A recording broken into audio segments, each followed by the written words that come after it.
Pernahkah kamu merenung, mengapa lemak di bagian perut seolah-olah tidak pernah hilang, meskipun angka di timbangan tidak banyak berubah? Bisa jadi, masalah sebenarnya bukanlah pada apa yang kamu makan, melainkan apa yang terjadi di dalam saluran pencernaanmu sendiri. Ya, usus, organ yang seringkali hanya kita ingat saat mengalami nyeri perut atau sembelit. Namun ilmu pengetahuan kini menunjukkan bahwa usus berperan sangat besar, hampir seperti otak kedua, dan komunitas mikroba yang tinggal di sana, yang dikenal sebagai mikrobiota usus, memiliki pengaruh besar dalam pertempuran melawan penumpukan lemak di perut. Saya pribadi telah melihat banyak kasus seperti ini. Orang-orang yang makan dengan benar, rajin berjalan kaki setiap hari, tetapi perutnya tetap menonjol. Semuanya mulai berubah ketika kami mengalihkan perhatian ke kondisi usus mereka. Hasilnya, mereka mulai tidur lebih nyenyak, dorongan makan berlebih menurun, perut terasa lebih ringan, dan lemak di bagian perut pun mulai menyusut. Apa penyebabnya? Karena mikroorganisme di usus memiliki peran penting dalam mengatur nafsu makan, tingkat peradangan, suasana hati, daya tahan tubuh, bahkan keseimbangan hormon. Ketika mikrobiota berada dalam kondisi tidak seimbang, tubuh secara otomatis masuk ke mode menyimpan lemak. Dan biasanya, tumpukan lemak ini langsung mengarah ke bagian tengah tubuh, tepat di sekitar organ vital, dan itu adalah jenis lemak paling berbahaya bagi kesehatan. Sekarang jujur saja, apakah kamu sering berasa kembung, susah buang air besar, perut terasa penuh? Apakah kamu sering mengkonsumsi makanan kemasan atau minum antibiotik secara rutin? Jika jawabannya ya pada salah satu dari pertanyaan ini, kemungkinan besar mikrobiotamu sedang dalam kondisi darurat dan butuh perhatian. Apa yang bisa kita lakukan? Jawabannya sederhana, konsumsi makanan asli yang beragam. Keanekaragaman mikroba dalam usus ditentukan oleh keragaman makanan yang kita konsumsi. Semakin banyak jenis serat, buah, sayur, biji-bijian, dan kacang-kacangan yang kita makan, semakin berkembang pula jenis bakteri baik di dalam usus. Kehadiran bakteri-bakteri ini akan memicu produksi senyawa-senyawa yang bisa membantu mengendalikan rasa lapar, membakar lebih banyak lemak, dan menurunkan peradangan. Namun ada satu nama penting yang harus kamu tahu. Catat baik-baik. Akkermansia muciniphila. Ini adalah jenis bakteri yang sedang banyak diteliti oleh para ilmuwan di seluruh dunia.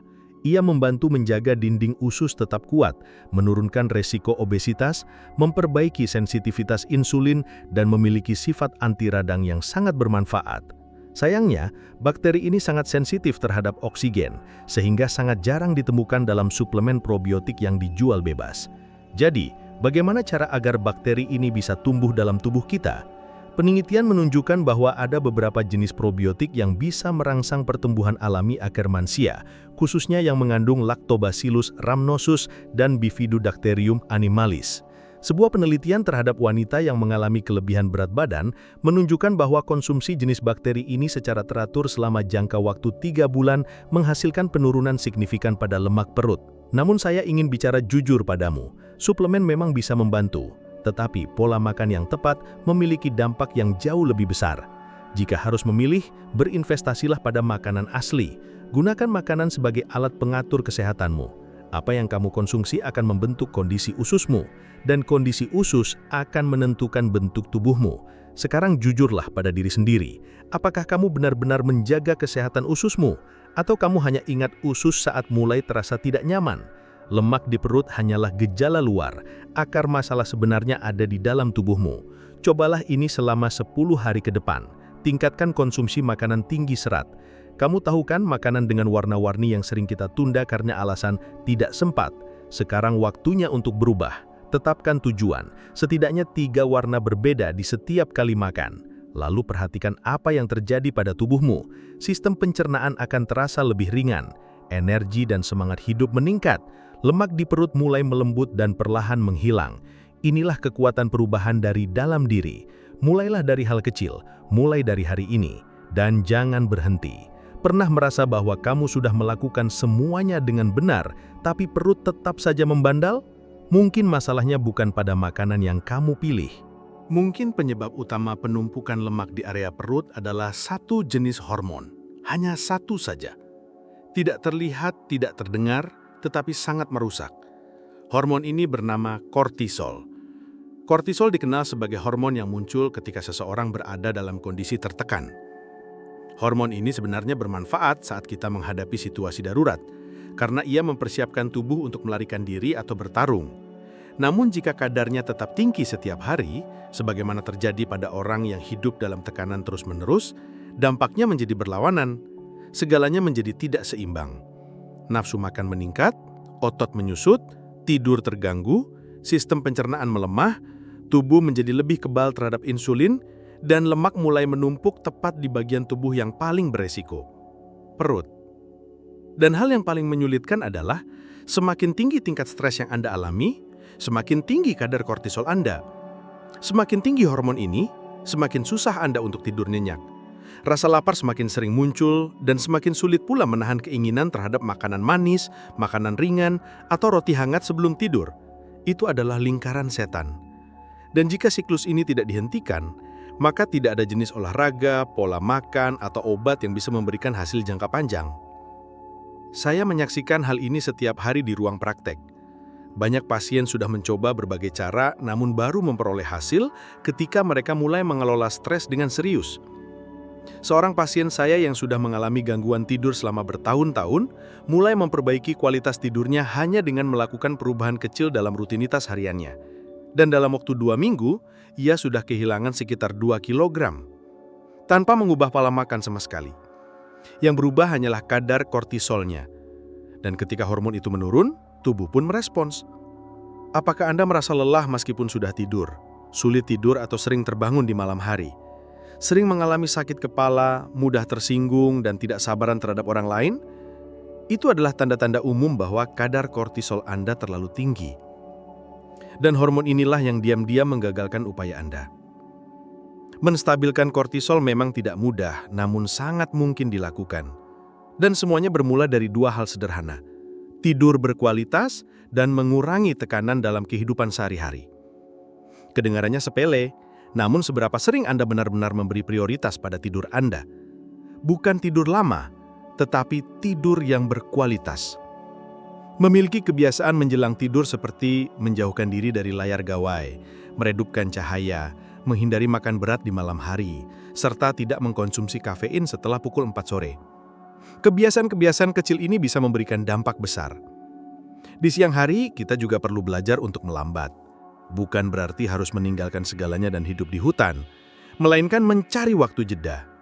Jalan kaki selama 10 menit, menarik nafas dalam selama 2 menit, mendengarkan musik yang Anda sukai, mengobrol dengan seseorang yang membuat hati Anda tenang. Dan inilah rahasia yang sangat efektif. Aktivitas fisik, selain membakar kalori, juga merupakan salah satu cara paling ampuh untuk menurunkan kadar kortisol. Bahkan jalan kaki yang sederhana pun memberikan pengaruh nyata pada sistem saraf Anda.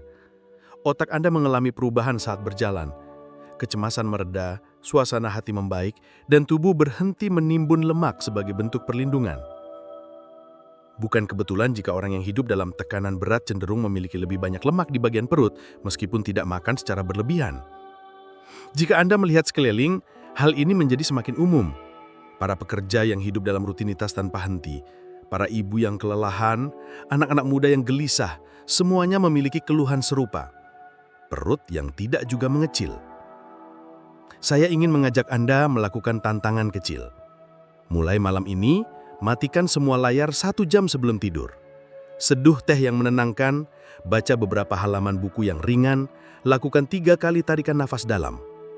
Cobalah untuk tidur dan bangun pada waktu yang sama setiap hari selama 7 hari. Selama 7 hari penuh. Dan perhatikan perubahan yang terjadi. Tubuh Anda butuh ketenangan untuk membakar lemak. Lemak di perut yang terus menempel bukan karena kemalasan, bukan semata karena makanan. Seringkali itu adalah tubuh Anda yang sedang berteriak meminta bantuan. Jawablah permintaan itu. Berikan istirahat dan perhatian yang layak bagi tubuh Anda. Karena stres, secara perlahan dan diam-diam sedang mempercepat proses penuaan dalam diri Anda. Lemak di perut hanyalah penanda paling terlihat dari apa yang sedang terjadi di dalam tubuh Anda. Jika Anda memutuskan untuk mengubah itu sekarang, Anda tidak hanya mengubah tubuh Anda sedang mengubah hidup Anda. Anda mungkin berpikir bahwa yang merusak kesehatanmu adalah apa yang kamu makan. Tetapi kenyataannya, seringkali justru apa yang kamu minum. Betul sekali. Segelas minuman yang tampak biasa saat sarapan, minuman bersoda sebagai pelengkap, atau jus yang terlihat alami, dan tiba-tiba perutmu membesar tanpa kamu sadari. Yang paling mengkhawatirkan adalah kebanyakan orang bahkan tidak menganggap minuman-minuman ini sebagai sesuatu yang bisa membuat gemuk. Namun sebenarnya mereka membuat tubuh bertambah berat. Dan cara mereka menambah berat itu sangat licik, karena minuman ini tidak membuat kenyang, tidak memberikan nutrisi, dan langsung menumpuk di bagian yang paling kamu benci, perut. Karbohidrat yang paling menyebabkan penumpukan lemak visceral adalah karbohidrat yang sudah diolah, yang biasanya berbentuk tepung putih, gula, dan terutama dalam bentuk cair. Ya, minuman bersoda, jus kemasan, minuman energi, bahkan jus detox dengan 3 sendok gula. Mereka adalah musuh terbesar dari kemajuanmu.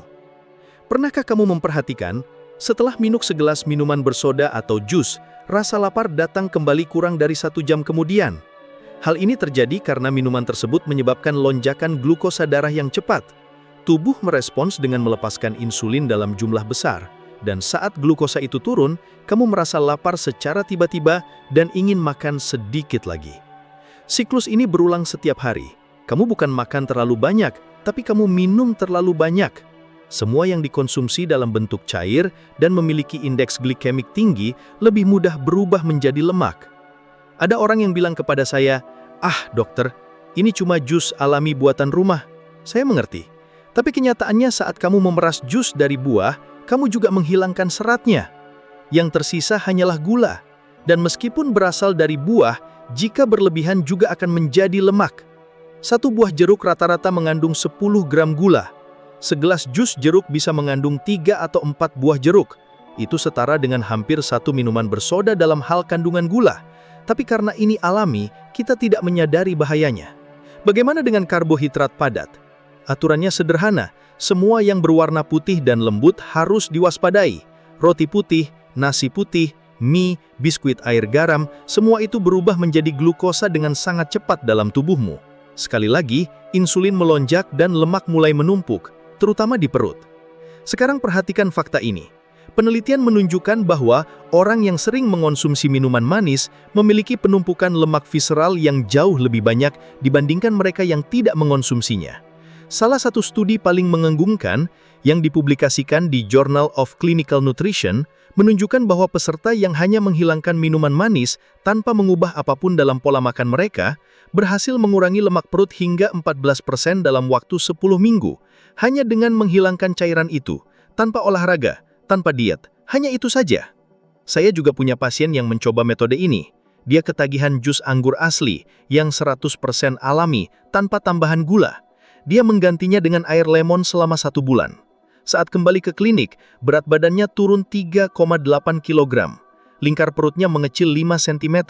Dan yang paling menarik, dia bilang untuk pertama kalinya dalam bertahun-tahun, tidurnya jadi lebih nyenyak dan merasa lebih bertenaga. Sudahkah kamu mencoba hal ini? Pernahkah kamu mencoba melewati seminggu tanpa gula dalam bentuk cair? Pernahkah kamu sadar berapa kali sehari kamu minum minuman bersoda dengan alasan itu cuma segelas kecil yang tidak berbahaya? Pernahkah kamu berpikir bahwa kesulitanmu menurunkan berat badan mungkin bukan pada makanan, tapi pada minuman? Saran saya sederhana. Sebelum kamu mengubah seluruh pola makanmu, mulailah dengan mengurangi minuman-minuman itu. Gantilah dengan air putih, air berkarbonasi, teh tanpa gula, atau kopi hitam tanpa tambahan. Sesederhana itu. Dalam waktu 7 hari, kamu akan merasakan perbedaannya. Bukan hanya pada perutmu, tapi juga pada energi, fokus, dan kualitas tidurmu. Karena gula tidak hanya mempengaruhi tubuhmu. Ini memicu peradangan di otak, mengacaukan hormonmu, dan membuatmu terjebak dalam keadaan dorongan yang terus-menerus. Saya punya sebuah tips yang telah mengubah hidup saya. Ketika kamu merasa ingin minum minuman bersoda, coba minum segelas air dengan perasan lemon yang sangat dingin. Mungkin terdengar sederhana, tapi seringkali rasa haus yang tersembunyi itulah yang menjadi akar dari keinginan tersebut. Dan saat tubuh mulai terbiasa dengan kebiasaan baru, ia akan berhenti meminta yang lama.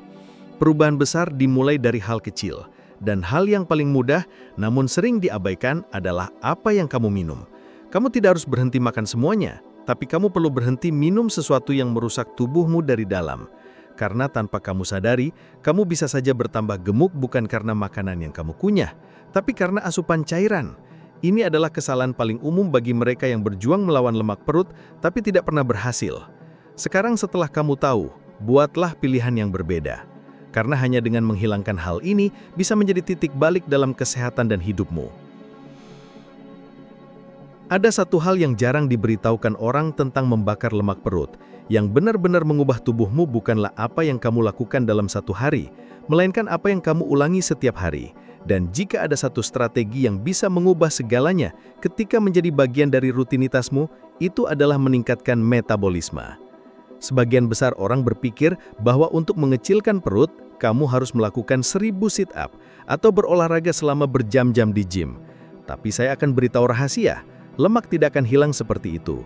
Terutama lemak visceral, lemak yang menumpuk di sekitar organ dan paling berbahaya. Yang menghilangkan jenis lemak ini adalah gaya hidupmu. Pilihan yang kamu buat sepanjang hari, setiap hari, yang menentukan apakah tubuhmu membakar energi, bahkan saat sedang beristirahat atau tidak. Metabolisme bukanlah tombol yang bisa kamu nyalakan dengan suplemen atau latihan berat di akhir pekan. Metabolisme mencerminkan apa yang kamu makan, seberapa aktif kamu bergerak, komposisi tubuhmu, dan yang paling penting, jumlah massa otot tanpa lemak yang kamu miliki. Saya selalu bilang bahwa otot adalah investasi terbaik untuk kesehatan, karena otot adalah yang membakar kalori. Semakin banyak massa otot tanpa lemak yang kamu punya, semakin banyak energi yang tubuhmu gunakan meskipun kamu sedang duduk atau beristirahat. Dan untuk membangun otot, kamu butuh dua hal, aktivitas fisik yang cerdas dan pola makan yang strategis. Saya akan menjelaskan 3 pilar yang bekerja bersama untuk mempercepat metabolisme. Pertama, latihan aerobik. Bukan jalan santai yang lambat. Jika kamu bisa, pilih intensitas yang tinggi. Disinilah HIIT masuk, latihan interval intensitas tinggi. Ini jenis latihan yang saya lakukan sendiri selama tahun-tahun. Latihan ini terdiri dari pergantian antara puncak usaha maksimal yang singkat dengan periode pemulihan yang juga singkat. Keunggulannya adalah efisiensi. 20 menit HIIT yang dilakukan dengan baik setara dengan hampir 2 kali lipat waktu latihan tradisional. Studi menunjukkan bahwa HIIT secara signifikan mengurangi lemak visceral dan juga mempertahankan metabolisme yang meningkat selama beberapa jam setelah latihan. Jadi bahkan setelah mandi, tubuhmu masih membakar kalori. Tapi perlu diingat, HIIT adalah latihan yang intens. Kamu perlu persetujuan dokter terutama jika sudah lama tidak berolahraga. Mulailah perlahan, selang-selingi 30 detik usaha dengan 1 atau 2 menit istirahat. Terus tingkatkan secara bertahap. Gunakan aplikasi gratis yang membantu mengatur waktu dan interval. Yang penting adalah konsistensi. Pilar kedua adalah latihan kekuatan yang dikenal dengan angkat beban. Mengangkat beban bukan hanya untuk orang yang ingin menjadi sangat kuat. Ini untuk siapa saja yang ingin mempercepat metabolisme, melindungi tulang, mengatur hormon, dan membakar lemak. Sebuah penelitian dari Universitas Harvard yang mengamati lebih dari 10.000 pria selama 12 tahun menunjukkan bahwa mereka yang melakukan latihan angkat beban selama 20 menit setiap hari memiliki lebih sedikit lemak perut daripada yang hanya melakukan latihan aerobik. Jangan terpaku pada rutinitas yang sama terus-menerus. Tubuhmu cepat beradaptasi. Variasikan latihanmu, ubah beban yang kamu gunakan, dan ganti-ganti kelompok otot yang dilatih. Ketika kamu memberi tantangan baru pada tubuhmu, tubuh akan merespons. Respons itu terlihat dalam bentuk metabolisme yang lebih aktif. Sekarang, pilar ketiga adalah pola makan. Di sini, kata kunci utamanya adalah protein. Mengonsumsi lebih banyak protein bermanfaat dalam 3 cara.